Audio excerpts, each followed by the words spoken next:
परम भागवत देव ऋषि श्री नारद जी की जन्म कथा श्रवण करते हैं। नारद जी की पूर्व जन्म की कथा। पूर्व जन्म में एक बड़े ही प्रतापी गंधर्व हुए। गंधर्व बड़े ही नियम के पक्के थे और शास्त्र सम्मत ही चलते थे। भगवान के बड़े प्रेमी थे, पर उनकी कोई संतान नहीं थी। उन्होंने भगवान शिव की आराधना करना शुरू किया संतान हेतु। संतान प्राप्ति के लिए भगवान शिव से उन्होंने अनुरोध और विनती किया, प्रभु हम जो भी अनुष्ठान या जो भी आपकी चरणों में समर्पित किए हैं उसका फल मुझे एक संतान के रूप में प्राप्त हो।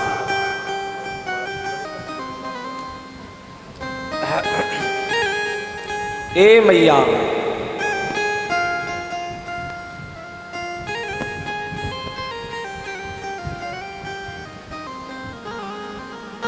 चित्त यहीं रखो तो आनंद आ जाएगा।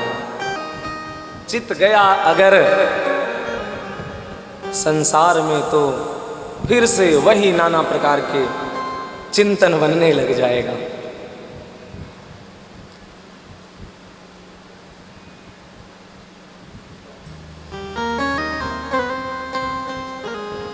नारद जी के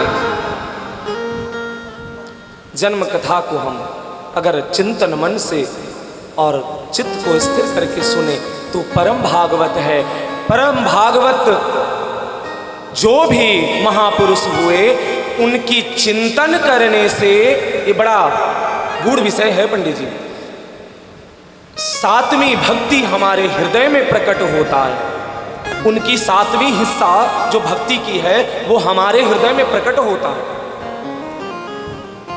तो ऐसे परम महाभागवत देव ऋषि श्री नारद जी का हम चरित्र सुन रहे हैं, तो हम थोड़े स्थिर चित्त से सुने।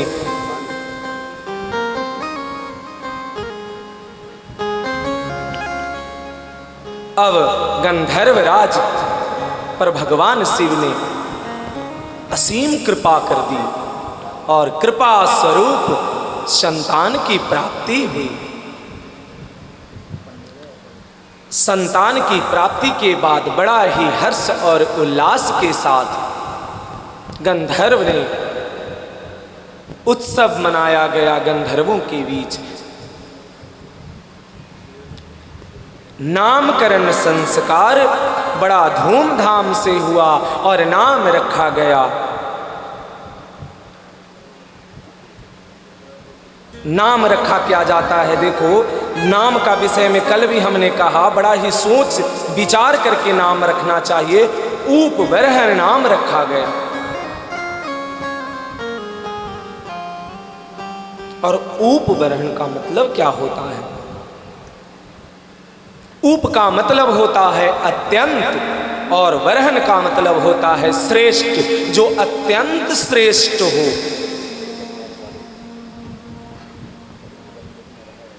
नाम रखते समय इसीलिए नामकरण संस्कार में ब्राह्मण और महापुरुषों को बुलाना चाहिए जिनके द्वारा नामकरण संस्कार हो सके, क्योंकि नाम का अति महत्व और अति विषय जो है वो उसकी जीवन का चरित्र गढ़ने में नाम का भी कहीं न कहीं एक योगदान होता है। किसी को दानव नाम रख दो तो देखो उसका व्यवहार में भी कहीं न कहीं असुरी प्रवृत्ति आएगी ही आएगी। अब वो कितना आएगा पर आएगा। कोई राक्षस अपने पुत्र को क्यों नहीं रखता नाम? रावण भी नहीं रखना चाहता, दशानन नहीं रखना चाहता, कंस नहीं रखना चाहता। क्यों? राम, श्याम, गोविंद, माधव, केशव या अन्य जितने भी भगवान के नाम हैं, या उनसे जुड़ा हुआ, उनसे मिलता हुआ किसी भी रूप स्वरूप भगवान के नाम को ही क्यों रखा जाता है? क्योंकि नाम का प्रभाव तो पड़ता है उसके जीवन में।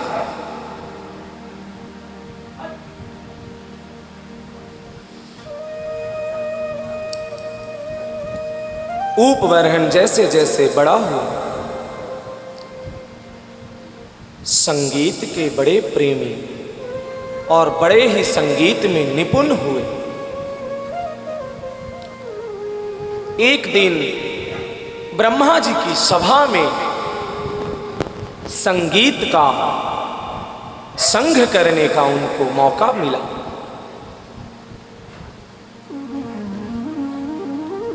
ब्रह्मा जी के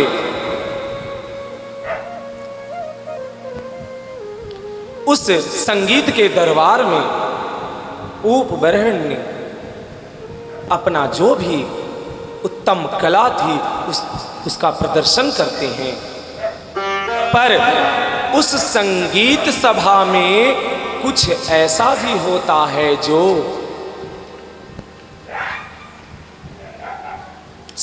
सम्मान और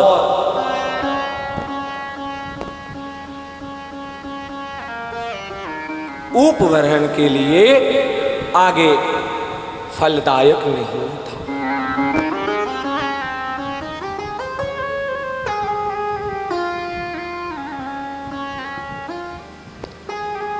संगीत की ऐसी रूप माधुरी, अप्सराओं के बीच में ऐसा संगीत का वाद्य और ऐसा तान छेड़ा गया कि उपबरहन का ब्रह्मचर्य नष्ट हो गया। इससे देखकर ब्रह्मा जी बड़ा ही क्रुद्ध हुए, बड़े क्रोधित होकर के उन्होंने श्राप दे दिया। और क्या कहते हैं ब्रह्मा जी? जाओ, एक दासी पुत्र के रूप में तुम्हारा जन्म होगा।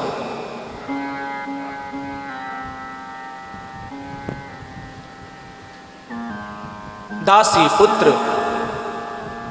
के रूप में जन्म के बाद ही तुम्हारा हमारे अंश से हमारे ही पुत्र के रूप में प्रकट होने का सौभाग्य प्राप्त होगा।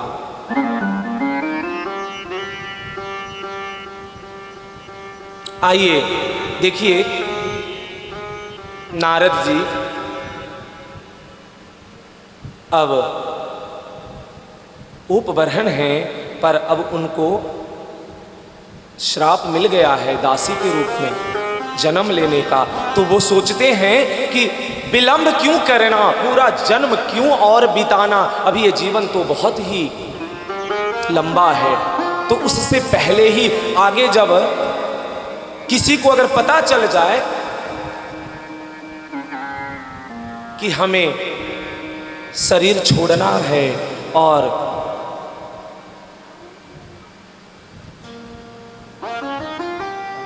कुछ ही समय हमारे पास शेष रह गया, तो देखो मनुष्य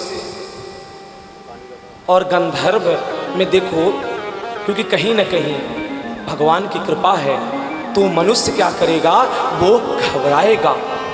किसी को डॉक्टर बता देता है तुमको ये बीमारी हो गई है, तुम ज़्यादा दिन नहीं बच पाओगे, तो वो शायद वो अगर उसको 1 साल का, 1 वर्ष, 2 वर्ष, 4 वर्ष का समय डॉक्टर निर्धारित करता है, पर वो मरने लगता है उसी समय से, उसी वक्त से वो मरने लग जाता है। क्यों?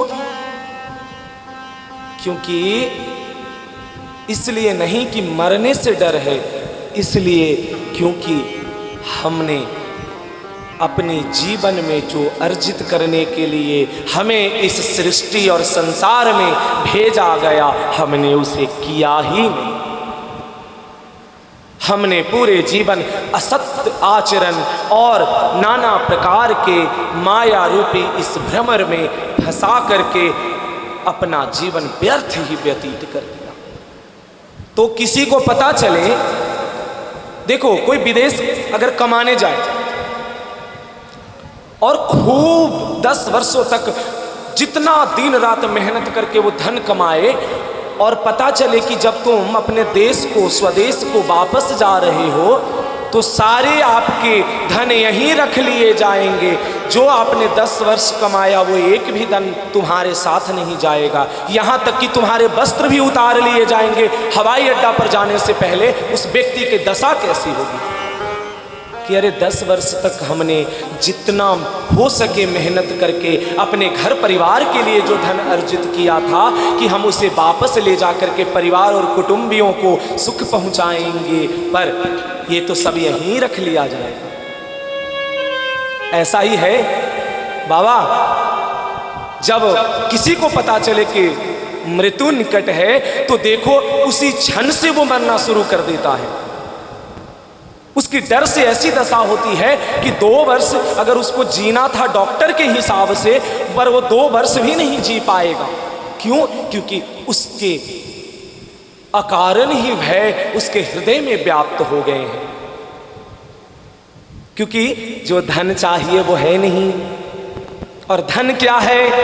धन है प्रभु की अनमोल निधि, नाम रूपी धन, प्रभु के सत्संग कीर्तन रूपी धन और प्रभु की अनन्य शरणागत रूपी धन। और वो हमारे पास है ही नहीं, क्योंकि हमने तो कहीं और व्यतीत कर दिया अपने जीवन को। अमूल्य जीवन ऐसे ही व्यर्थ में नष्ट कर दिया।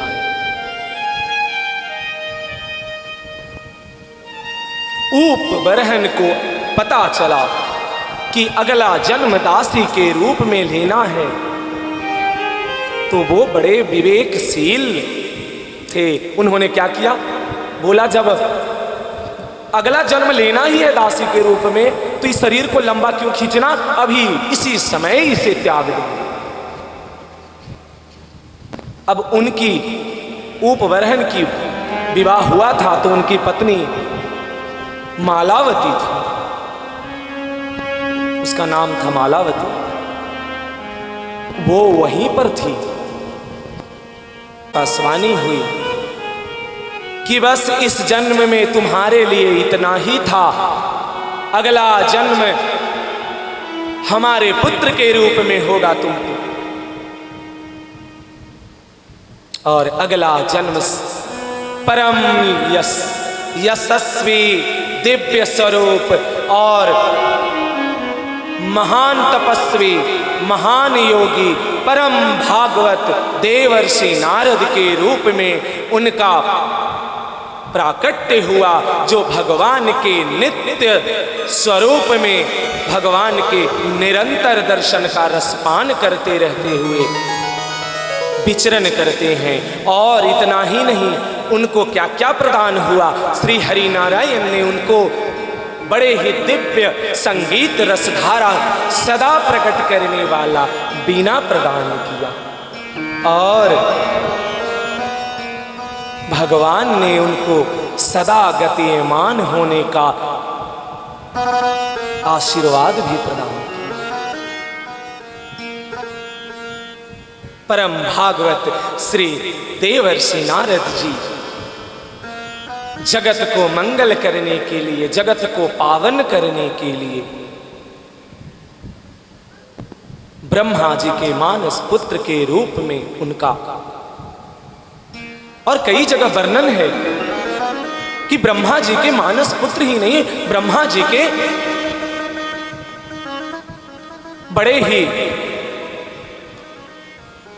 कृपा पात्र निज पुत्रों में से एक है।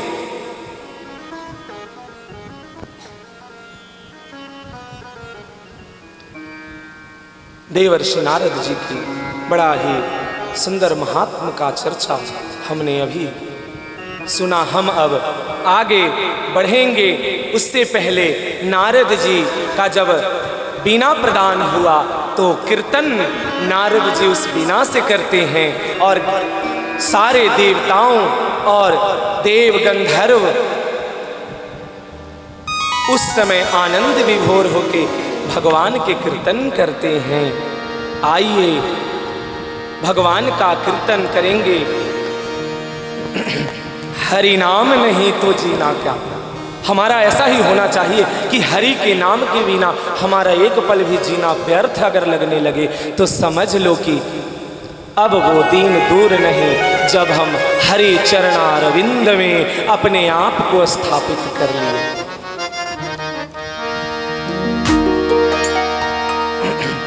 अमृत है हरि नाम जगत में, अमृत है हरि नाम जगत में, इसे छोड़ विष पीना क्या।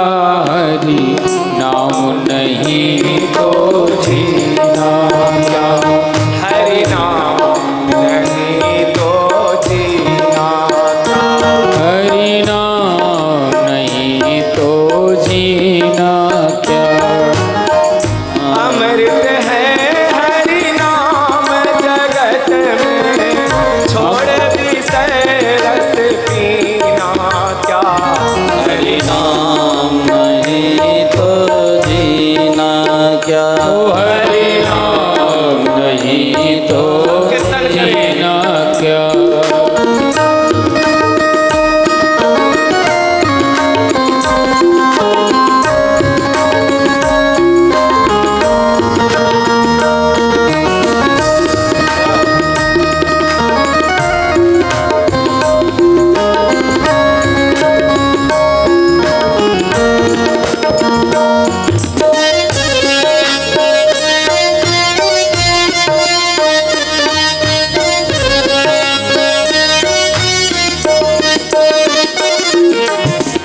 काल सदा अपने रस डोले, ना जाने कब सिर चढ़े बोले।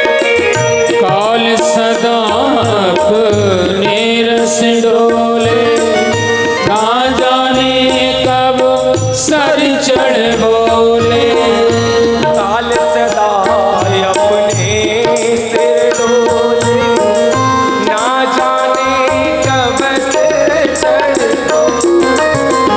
काल सदा अपने रस डोले, ना जाने कब सर चढ़ बोले।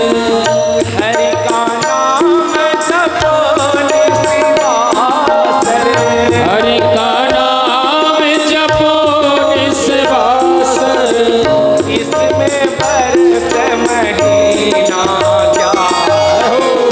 नाम नहीं तो जीना। हरि नाम नहीं तो जीना क्या। हरि नाम नहीं तो जीना। हरि नाम नहीं तो जीना क्या।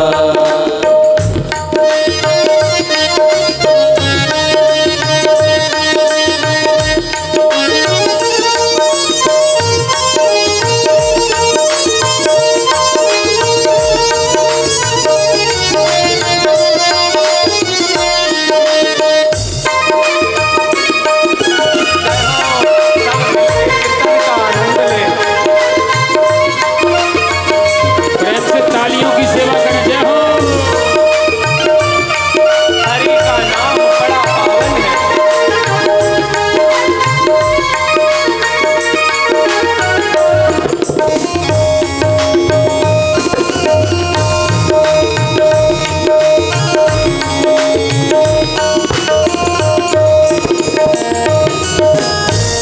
भूषण से सब अंग सजावे, रसना पर हरि नाम नयावे।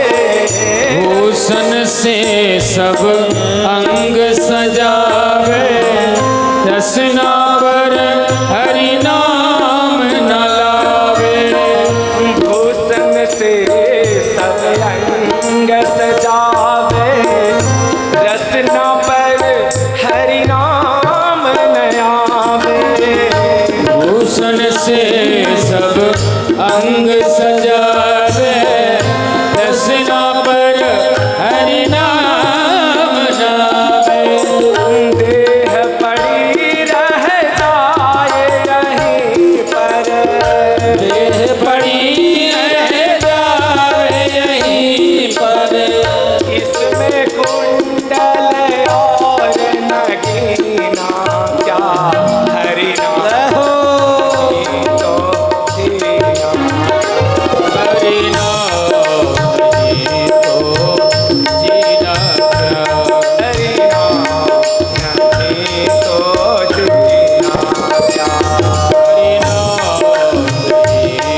कि जब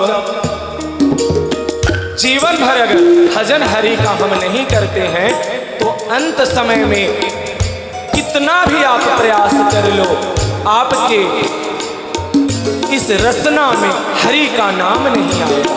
और अगर जीवन भर भजन किया है तो अगर तुम किसी अवस्था में बेसुध होकर भी पड़ गए हो तो हरि तुम्हें स्मरण करके वो अपनी ओर सीधा आकर्षित कर अपना नित्य धाम प्रदान कर देंगे। तो हरि का नाम अंत समय हरि नाम,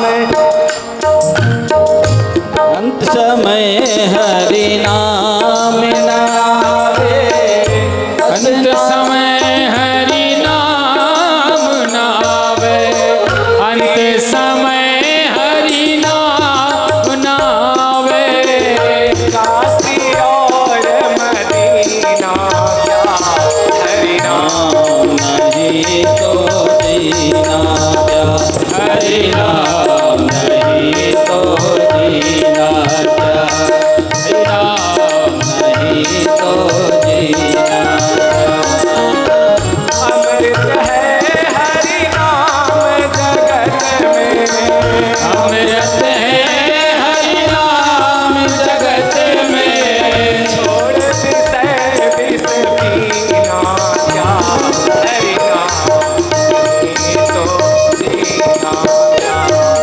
नाम नहीं तो जीना क्या। हरि नाम नहीं तो जीना क्या, हरि नाम नहीं तो जीना क्या, हरि नाम नहीं तो जीना क्या, हरि नाम नहीं तो जीना क्या। हरि नाम नहीं तो जीना क्या, हरि नाम नहीं तो जीना क्या, हरि नाम नहीं तो जीना क्या, हरि नाम नहीं तो जीना क्या, हरि नाम नहीं तो जीना क्या, हरि नाम नहीं तो जीना क्या, हरि नाम नहीं तो